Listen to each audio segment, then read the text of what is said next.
चाहिए।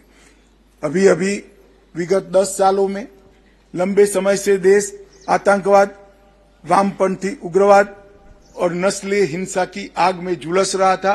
काफी मात्रा में हमारे बहादुर पुलिस जवानों के परिश्रम के कारण इस पर नकेल कसने में सफलता मिली है, मगर हमारी चुनौतियां खत्म नहीं हुई है।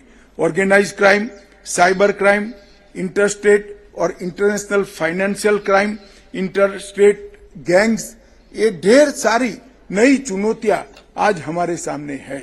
नारकोटिक्स की तस्करी, क्रिप्टो करेंसी से देश के अर्थतंत्र को वीक करना, हवाला कारोबार और इसके साथ साथ नकली नोटों के कारोबार के सामने भी हमने हमारी लड़ाई इतनी ही शिद्दत से जारी रखनी है।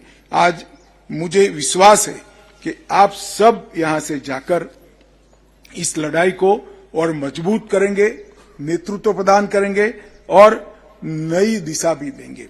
मैं आज आपको बताना चाहता हूं कि आप जब सेवा में आपका प्रथम पैर रखेंगे यहां से निकलकर, तब देश एक नए युग की ओर जाने की शुरुआत कर चुका है। अंग्रेजों के समय से 1850 के आसपास बने हुए तीनों कानून जो हमारी क्रिमिनल जस्टिस सिस्टम का चालक बल है, सीआरपीसी, आईपीसी और एविडेंस एक्ट, ये तीनों कानूनों में आमूलचूर परिवर्तन कर सरकार ने 3 नए कानून देश की संसद के सामने रखे हैं। अभी गृह विभाग की संसदीय समिति इसका अध्ययन कर रही है। कुछ ही समय में ये कानून पारित हो जाएंगे और ये कानून के आधार पर हमारी नई क्रिमिनल जस्टिस सिस्टम की शुरुआत होगी। मित्रों, जब आप जिम्मेदारी संभालने जा रहे हो, ये युग परिवर्तन का दौर, अंग्रेजों के समय में बने हुए कानून के युग को समाप्त कर भारत नए विश्वास, नई आशा, नए उमंग के साथ नए युग में पैर रख रहा है। पुराने कानूनों का उद्देश्य शासन को सुरक्षित रखना था, नए कानूनों का उद्देश्य जनता के अधिकारों को सुरक्षित रखना और जनता के अधिकारों को जनता तक पहुंचने में रोकने वाली सभी ताकतों को परास्त करना है। ये मूलभूत अंतर के साथ ये तीनों कानून जब आप प्रशिक्षु से अधिकारी बनकर जाएंगे तब आपके हाथ में होंगे। आपको क्रिमिनल जस्टिस सिस्टम के युग परिवर्तन के दौर में नेतृत्व करने का मौका मिला है। मैं मानता हूं आप सबसे भाग्यशाली बैच है जो नए कानूनों के साथ देश की आंतरिक सुरक्षा को संभालने की शुरुआत करेंगे। आप इन कानूनों के क्रियान्वयन में सबसे पहली पंक्ति में शामिल होंगे, क्योंकि कुछ ही समय में आपका पोस्टिंग डिस्ट्रिक्ट के अफसर के रूप में होगा।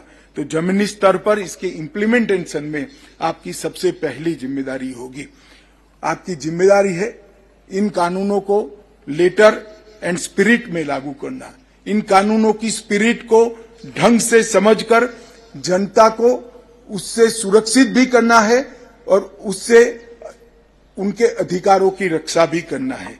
नए प्रावधानों में टेररिज्म की नई व्याख्या की है, ऑर्गेनाइज्ड क्राइम की नई व्याख्या की है, अंतर्राज्यीय गिरोह को समाप्त करने के लिए भी कई प्रोविजन किए गए हैं। टेक्नोलॉजी के प्रावधानों को कानूनी जामा पहनाकर आपको सशक्त किया है। पूरी जांच प्रक्रिया को डिजिटाइज किया गया है। इन्वेस्टिगेशन चार्जशीट की टाइमलाइन को फॉलो करना, फॉरेंसिक प्रावधान हेतु उचित व्यवस्था भी करी है और दोष सिद्धि के प्रमाण को बढ़ाने के लिए समयबद्ध योजना भी इस कानूनों में अग्रसर है। जुडिशरी की व्यवस्था में भी ढेर सारे बदलाव इसमें किए गए हैं। तो संक्रमण के इस काल में आप सभी को बड़ी जिम्मेदारी निभानी है और आगे बढ़ना है। मेरे सुझाव है, आप सभी को एक सुझाव है कि रिएक्टिंग और रिस्पॉन्सिंग पुलिसिंग से आगे बढ़कर प्रिवेंटिव, प्रिडिक्टिव और प्रोएक्टिव पुलिसिंग की तरफ हम सब आगे बढ़ें और बदलते परिवेश में अपने आप को हम समय के साथ पुलिस की व्यवस्था को बदलने के लिए भी हम आगे बढ़े। श्री गर्ग ने अपने भाषण में संवेदनशीलता पर बहुत महत्व दिया है। आप लोगों की संवेदनशीलता को जागरूक करने के लिए एक बीज बोया है, ऐसा उन्होंने अपने प्रवचन में बताया है। मित्रों, मैं आप सभी से बड़े हृदय से निवेदन करना चाहता हूं कि संवेदनशीलता ही है जो संविधान को मानवीय स्वरूप देती है। संविधान का पुस्तक हमें इस देश को मजबूत करने के में काम नहीं आ सकता। हमारे संविधान निर्माताओं ने संविधान की पुस्तक के अंदर जो स्पिरिट रखा है, वो स्पिरिट को संवेदनशीलता के साथ समझकर इसको लागू करने की जिम्मेदारी हमारी है।